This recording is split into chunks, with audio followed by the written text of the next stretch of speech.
All right. Hi, this is Terry Loving, and I agreed to talk through some of the new hassles coming up with this February 1st change from Google and Yahoo. It's taken me a while to go through this and figure it out because, like yourself, I'm an email marketer. I have an email list of people that I want to deliver to, and it got a little more confusing than I wanted it to be. Part of that is because I love to help my clients, and there's such a scattered way to resolve this. It depends on your email provider. It depends on your domain name, and it depends on your hosting service. So there's a lot of little pieces to it.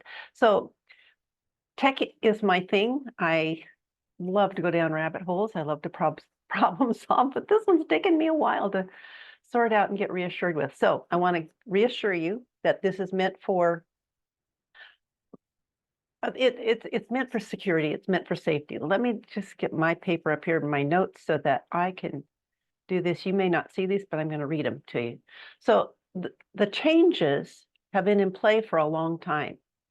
Google started them back last year, and many of you may have noticed that some of your people who have a Gmail account, weren't getting your emails anymore.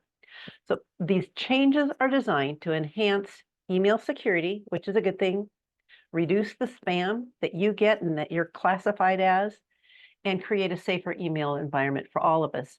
And one of the key things that may eventually come from this is those spoofers that can look like they're sending an email from you or for somebody real. They'll be able to control that. So that's one of the things down the line. Both Yahoo and Google are strengthening their email security measures, particularly in the area of authentication. So this is where they're starting. We need to authenticate ourselves so that we get received as legitimate email marketers or email senders. So the mail sent without proper authentication after February 1st could result in bounced messages or placement in your receiver's junk or spam folder, or just plain not delivered, which means your clients are not going to receive your emails. It really depends. So that's why they're having us do all of this.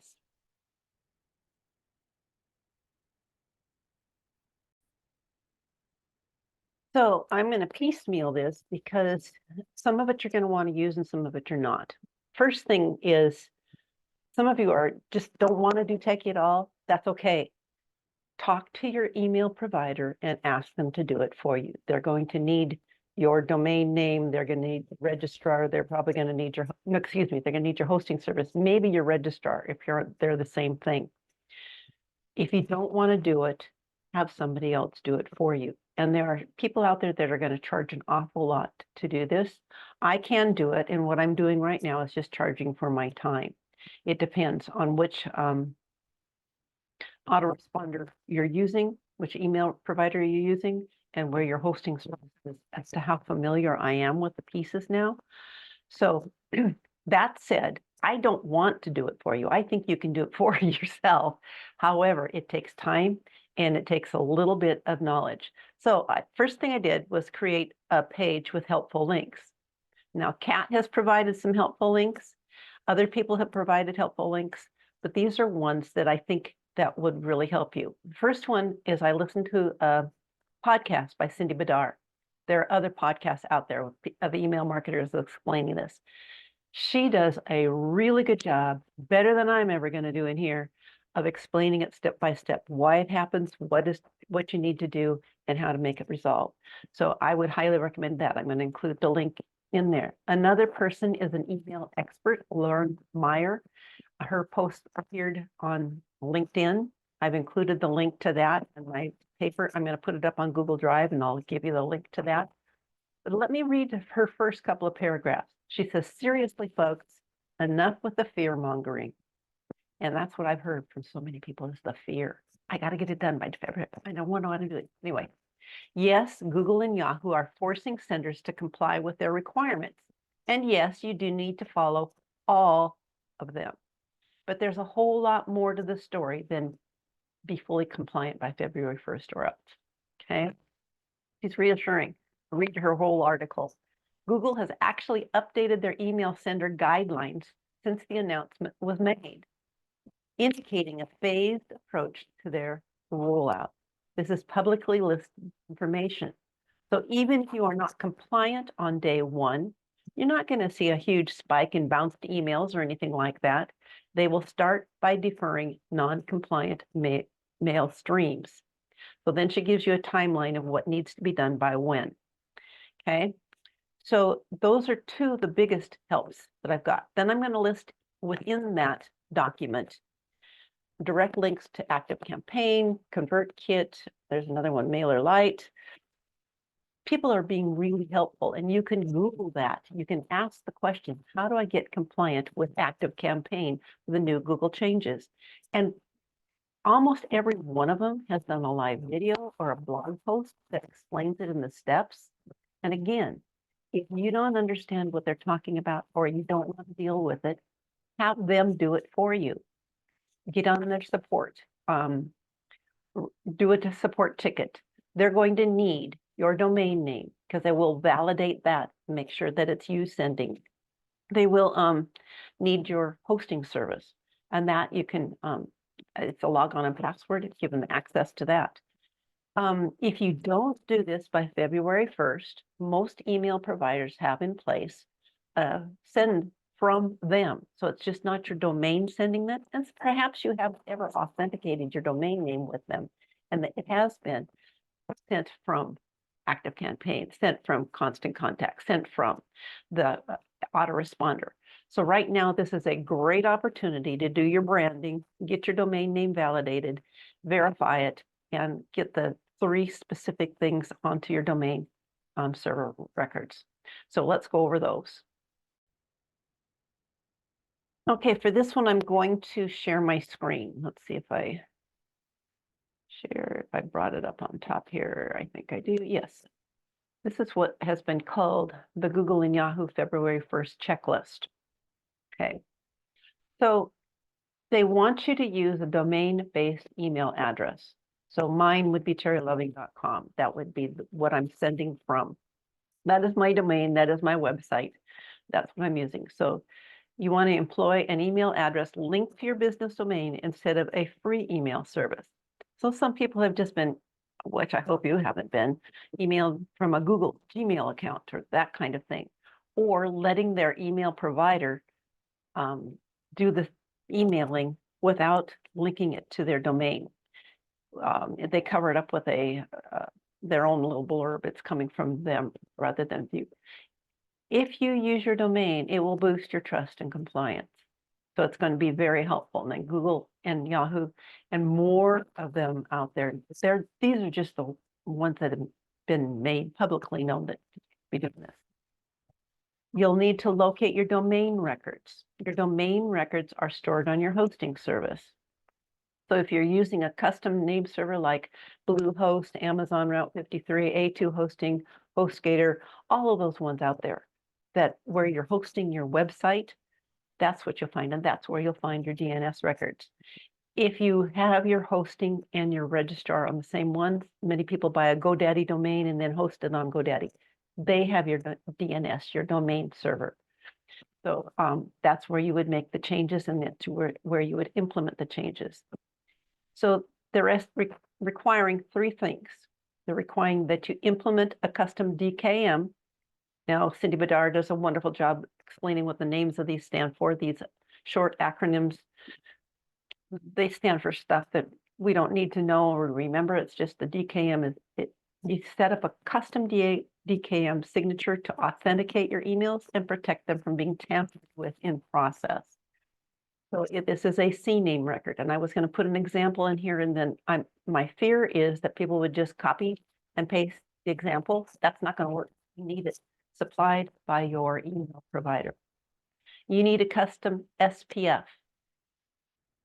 This is specifying a custom return path address in your emails by adding a CNAME.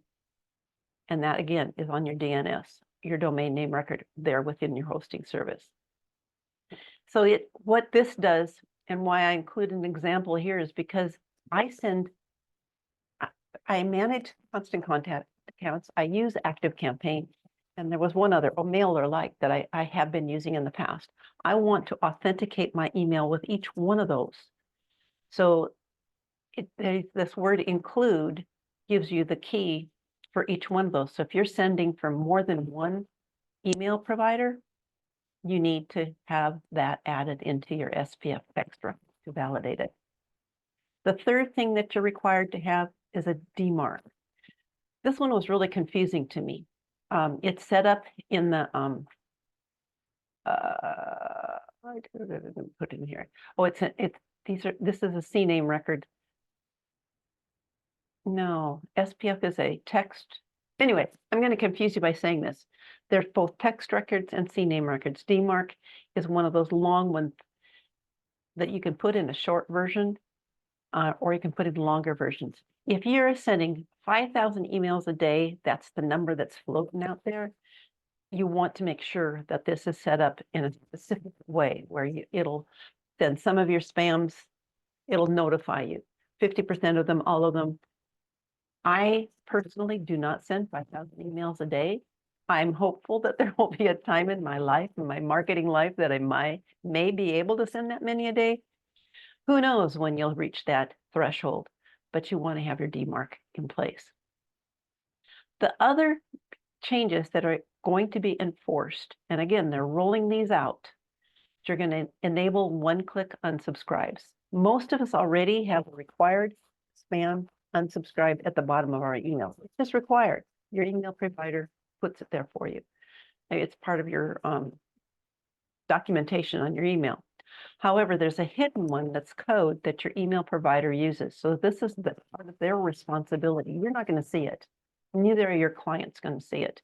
However, you may have seen it on one of these large companies when you try to go find their unsubscribe, and they take you to another page, and then they take you to another page, and then they take you to this one. Now tell me why the requirement is going to be just one-click unsubscribe, which will be a relief for many of us I've tried to unsubscribe from one of the ones that I got on, and I cannot. Or it's in Spanish, or it's another language, and I don't know what they're saying. So anyway, that's going to be required. They're also going to require that you maintain low spam rates. Now, this one can be confusing. It's done by percentages. So if you have 1,000 emails and 3 people unsubscribe, it's within the boundaries. If you only have 100 client emails that you send and 3 people unsubscribe, your rate goes way up. So you want to be able to make sure that you're sending to legitimate emails, people that have verified their emails, people that have signed up to your list. You're just going to want to make sure that you watch your responses, okay? Watch how your emails are, and get the dead emails off your list so they're not bouncing and causing spam rates. Okay, what's the other one? Oh, regularly monitor email deliverability.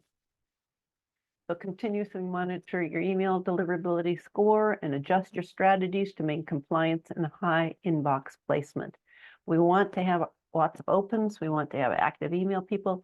If they've not opened an email in a period of time that fits for your business, make sure you segment them out and don't email everybody as a batch. That's one thing too that I'm also recommending at this point with Gmail addresses. Gmail went through and did a cleanse on old Gmail accounts. People that have not used their Gmail in a year or two, if they haven't logged in, if they haven't opened an email, if they haven't used that email address, they were deleting those accounts. So if you've had your email list for a period of time, you may have many of those people on your list.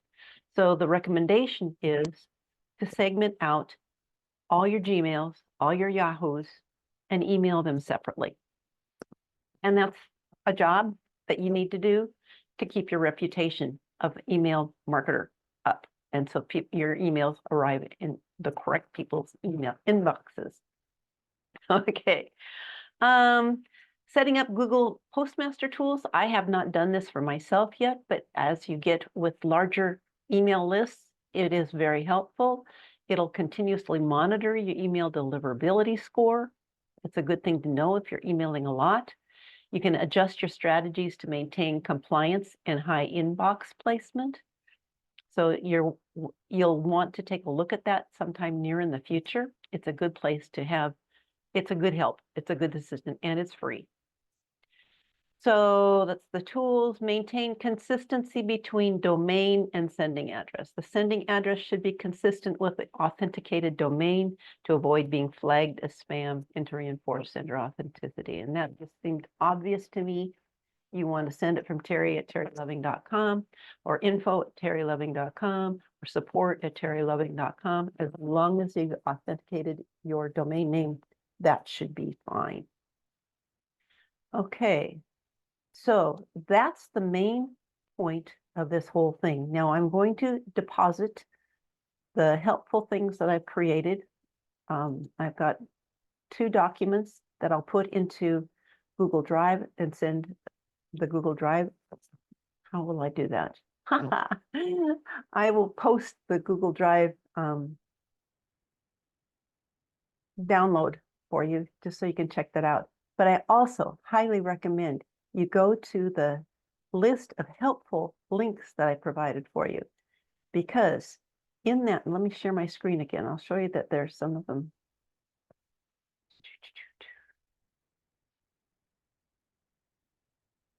As I was going through, I found every single one of the email providers wants to be helpful. Okay, so there's the one from LinkedIn. I shortened that link just because LinkedIn provided one that was a lot of gobbledygook.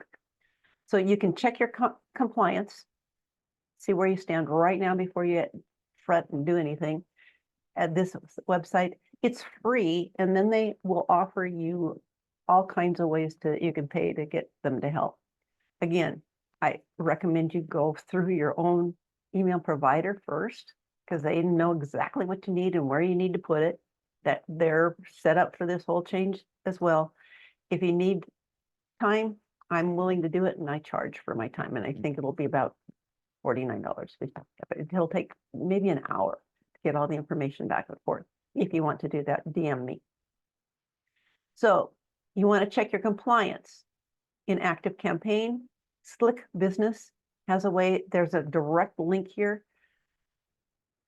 Gail has a wonderful course herself. She's been extremely helpful with ActiveCampaign people, but this is a way to find out with ActiveCampaign directly. So ActiveCampaign also had a blog post that they did.